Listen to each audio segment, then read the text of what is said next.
இயக்குனர் கௌதம் மேனன் அவர்கள்கிட்ட ரீசன்ட் இன்டர்வியூல அவரோட என்னை நோக்கி பாயும் தோட்டா படத்தை பத்தி கேட்டதுக்கு, அப்படி ஒரு படம் இருக்கா, தெரியல, எனக்கு தெரியல, நான் ஏதோ அந்த மாதிரி படம் இயக்கல, அது வேற ஒருத்தர் இயக்குனது அப்படின்ற மாதிரி ஒரு ஷாக்கிங்கான ஸ்டேட்மெண்ட் கொடுத்திருக்காரு. சோ என்னை நோக்கி பாயும் தோட்டா படத்தை தனுஷ் அவர்கள் தான் இயக்குனாரு அப்படின்ற மாதிரி இன்டைரக்டா ஒரு ஸ்டேட்மெண்ட் கொடுத்திருக்காரு. பட் எது உண்மைன்னு சொல்லிட்டு நமக்கு எக்ஸாக்டா தெரியாது. பட் படம் மிகப்பெரிய தோல்வி அடைஞ்சதுக்கு அப்புறம் இந்த மாதிரி சொல்றது ஏற்புடையதல்ல. ஏன்னா ஷூட்டிங் எப்பவே தனுஷ் அவர்கள் டைரக்ஷன்ல இன்ஃபுளுன்ஸ் பண்றாருன்னா அப்பவே சொல்லிட்டு அந்த படத்துல இருந்து விலகி இருக்கணும். அப்படி இல்லைன்னா படம் ரிலீஸ் அப்பவே இது தனுஷ் அவர்கள் டைரக்ட் பண்ணது அப்படின்ற மாதிரியாவது சொல்லியிருக்கணும். ஏன்னா ஒருவேளை படம் ஹிட் ஆயிருந்தா அப்ப வெளியில சொல்லுவீங்களா அப்படின்றது கேள்விக்குறிதான். சோ அதனால இயக்குனர் கௌதம் மேனன் அவர்கள் இப்ப இந்த மாதிரி சொல்றது ஏற்புடையதல்ல. பட் சேம் டைம் இவர் சொல்ற மாதிரியே தனுஷ் அவர்கள் அந்த படத்தை இயக்கி இருக்கிறதுக்கான வாய்ப்புகள் 100% இருக்கு. ஏன்னா ஆல்ரெடி மாறன் படம் வெளியான பிறகு கார்த்திக் நாராயண் அவர்களும் இதே தான் சொன்னாரு, இந்த படத்தை நான் டைரக்ட் பண்ணல அப்படின்ற மாதிரி. சோ ஆல்ரெடி தனுஷ் அவர்கள் நடிச்ச படங்கள்ல இந்த மாதிரி நிறைய பேர் சொல்லியிருக்காங்க. அண்ட் ஜஸ்ட் மாறன் மட்டும் எக்ஸாம்பிள் இல்ல.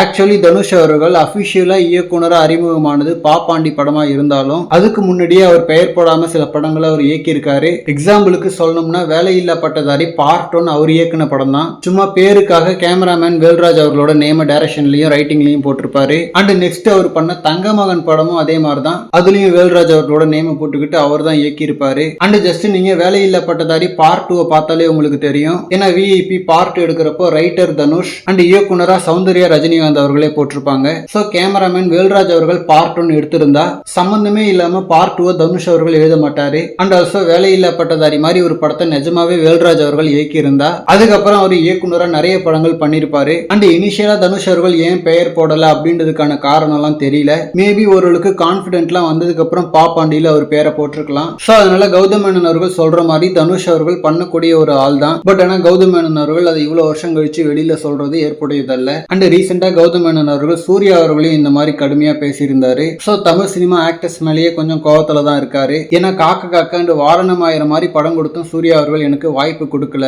என்ன நம்பி துருவ நட்சத்திரம் அவர் பண்ணல அப்படின்ற மாதிரி அவர் பிளேம் பண்றாரு. பட் சினிமானா அப்படிதான், ஹிட் படம் கொடுத்தா அவங்களை தேடி வருவாங்க, இல்லைன்னா யாருமே பெருசா கண்டுக்க மாட்டாங்க. அண்ட் கௌதம் மேனன் அவர்கள் நிறைய கடன் பிரச்சனைகளையும் இருக்கிறதால அவர் டைரக்ஷன்ல நடிச்சா படம் வெளியில வராது அப்படின்ற மாதிரி நிறைய ஹீரோஸ் தயங்கலாம். சோ அதனால கௌதம் மேனன் அவர்கள் அதெல்லாம் சால்வ் பண்ணிட்டு ஒரு நல்ல வெற்றி படம் கொடுத்தா கண்டிப்பா நிறைய ஹீரோஸ் அவரை தேடி வருவாங்க. அண்ட் மம்முட்டி அவர்களை வச்சு அவர் இயக்கி இருக்கிற மலையாள படமான Dominic and the ladies purse படம் இந்த வாரம் வெளியாகுது. சோ அது மூலமா அவர் ஒரு நல்ல கம்பேக் கொடுக்கறாரான்னு சொல்லிட்டு வெயிட் பண்ணி பார்க்கலாம். அண்ட் மலையாளம் ரைட்டர்ஸ் கிட்ட இருந்து கதையை வாங்கி இந்த படத்தை டைரக்ட் பண்ணியிருக்காரு. சோ அதனால கண்டிப்பா இந்த ஒரு படம் சாலிடான படமா இருக்க வாய்ப்பு இருக்கு. ஓகே ஃப்ரெண்ட்ஸ், இந்த மாதிரி கோலிவுட் பத்தின ஹாட்டான அப்டேட்ஸ்க்கு நம்ம மணி மூவி பஸ் சேனலை சப்ஸ்கிரைப் பண்ணுங்க.